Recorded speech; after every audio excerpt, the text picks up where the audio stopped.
The toilet's used all the time. In fact, don't be afraid of your own pee and poop. Why is that? We take urine samples, fecal samples, you name it, we have to give it up. In honor of your new Disney Plus series Among the Stars, which chronicles your final mission to space, we're going to show you a few ranker lists all around space, and we're going to see if you think the public nailed these lists or if they need a bit of a re-rank. Sounds fun. This first ranking is the best movie set in outer space. Number 10, Star Wars, Return of the Jedi, Serenity, Predator, The Abyss, The Fifth Element, Empire Strikes Back, A New Hope, Close Encounters of the Third Kind, 2001, A Space Odyssey, and Apollo 13. Do these feel like movies that you thought would be there? For the most part, but it's missing a couple. There's a Matthew McConaughey one, Interstellar. It's missing The Martian. That movie was amazing. It got so many details exactly right. The only thing that I rolled my eyes a little bit was he pokes a hole in his spacesuit to thrust him to get off Mars. Imagine blowing up a balloon and releasing it and trying to make the balloon go straight. You know, you're just not going to control the direction. Does this look like a good ordering of these 10 to you? Number 1 is absolutely my favorite as well. 2001 is a classic, so I'd probably hang tough there. 3 and beyond, I could do some reworking. I'm not a Star Wars enough buff to differentiate 4, 5, and 10, so I'd probably plop all those guys right together. We'll just put them in order of release then. Yep. Are there any of these that you think we should put in the 10 slot? Predator. I mean, I wouldn't even really consider that a space movie. It's funny you should say that. I was wondering the same thing. It's an exciting movie, but it's more like a scary sci-fi one. It can't just be a science fiction movie and lump it into space category. It's got to be a space movie. And when I think of space movies, I think more about people wearing spacesuits and having to walk on a surface of a planet, or, oh my God, will the heroes survive this re-entry to the atmosphere? Or like Gravity, they're on the space station and that kind of thing. I don't remember Serenity. I'm pretty sure I've seen it. Fifth Element, I know I have not seen. Number 3, Close Encounters of the Third Kind. That's a classic too. Slide it in between The Abyss and 2001. I like it. I like that movie a lot. And how does this list look to you? Given the data we have in front of us, this list is locked. Okay, so that is the new re-ranked list by Captain Chris Cassidy. So now we're going to switch things up. Here's a list of the best songs about outer space, again, as voted by the public. At number 10, A Sky Full of Stars by Coldplay. Walking on the Moon, The Police. The Planets, Gustav Holst. Space Monkey by Placebo. We Are All Made of Stars by Moby. Across the Universe by the Beatles. Fly Me to the Moon by Frank Sinatra. Starman, David Bowie. Rocket Man, Elton John, and number 1, Space Oddity by David Bowie. When you're in space, do you guys listen to music? Oh yeah, there's tons of recorded music up there. There's an international flavor to it as well. Each country's astronauts bring their songs from their home country. So does this look like a good ranking to you? Did they get most of the songs that you would have thought would be on this list? My number 1's The Rocket Man, and that's on the list. And number 2, Frank Sinatra, Fly Me to the Moon. There's a song that I like a lot. It's called Starboy. He sang at halftime of the Super Bowl. The Weeknd. Yeah, number 3, Starboy by The Weeknd. So what are we going to remove? Because if we're going to put one in, we got to take one out. I've never heard of We're All Made of Stars by Moby. I don't know that one. Just by nature of not knowing it, it's gone. What are you putting at the bottom of your list? I'll stick with A Sky Full of Stars by Coldplay. And what are we doing for 4 through 9?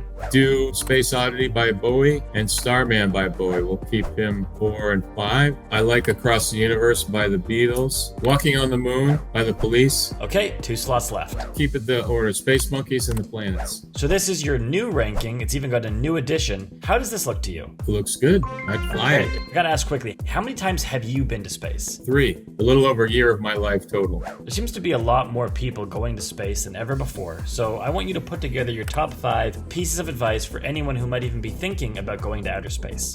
Take photography lessons. The object that you look out and see, the Earth, has many things that are beautiful to take photos of. Plus, you want photos of yourself in space. You've got bright lights coming in from the window, dark backgrounds, and it's a challenging light environment, and you need to have a little bit of knowledge on how to deal with all that. We use really nice professional-grade cameras with a whole range of lenses, extra lighting sources, and you name it, we've got it up there. Be comfortable being a plumber and an electrician because you do a lot of both of those things. Every piece of equipment has some sort of power to it, some sort of data connection to it, and then depending on what it is, some type of plumbing, whether bringing in fluid or plumbing to bring in some kind of gas, and you're always chasing down connections and leaks and whatever. So you got to be comfortable doing all that stuff. And the toilet is the number one violator of all these things. Toilet's used all the time. In fact, don't be afraid of your own pee and poop. That's number 3. Be comfortable with all the bodily fluids because blood is another thing. You have to take your own blood all the time. And some people are a little freaked out about that. There's lots of experiments going up there, and a lot of the subject of the experiment is us. So we take urine samples, fecal samples, and blood samples, saliva samples, clips of hair. I mean, you name it, we have to give it up. And you just kind of have to get used to being comfortable doing all of those things. The more you know. What are some others? Understand that you are drinking yesterday's coffee. Is that literal? Our water processing system, you pee into the toilet and it processes that urine and turns it back into pure drinking water. Same with sweaty t-shirts. We dry them out in the air and the moisture gets all captured and returned into the drinking water system. So we joke around that the water you're drinking today was yesterday's coffee. And number 5 is appreciate how lucky you are for being there. I think it's roughly around 600 human beings ever have been to space, some number like that. So it's not a lot of people. I think that with the commercialization of space in 10, 20, 30 years, that number will grow a lot faster than it has over the past 50 years. It's a privilege to look out the window at Earth, and it's a privilege to be there and have that responsibility and just appreciate it.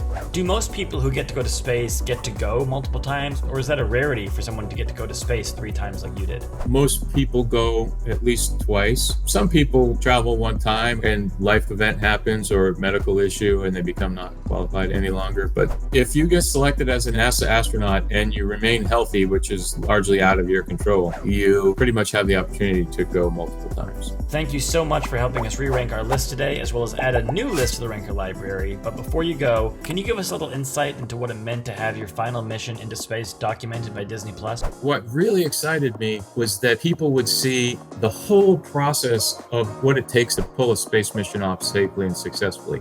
Not just from the crew training, the crew riding the rocket or the spacewalk, but the whole team, the Mission Control Center, the trainers that prepare us in all of the different countries, the engineers that build and design and repair the equipment. All of that is a team effort, and the documentary does a fantastic job of showing all of those stories and weaving it into the bigger picture. Thanks for watching this episode of ReRank. Among the Stars premieres on Disney Plus on October 6th. Watching TV isn't live, but it's recorded shows and movies. In general, we try to focus on looking out the window because you can always watch shows on Earth, but you can't always look out at the window in space.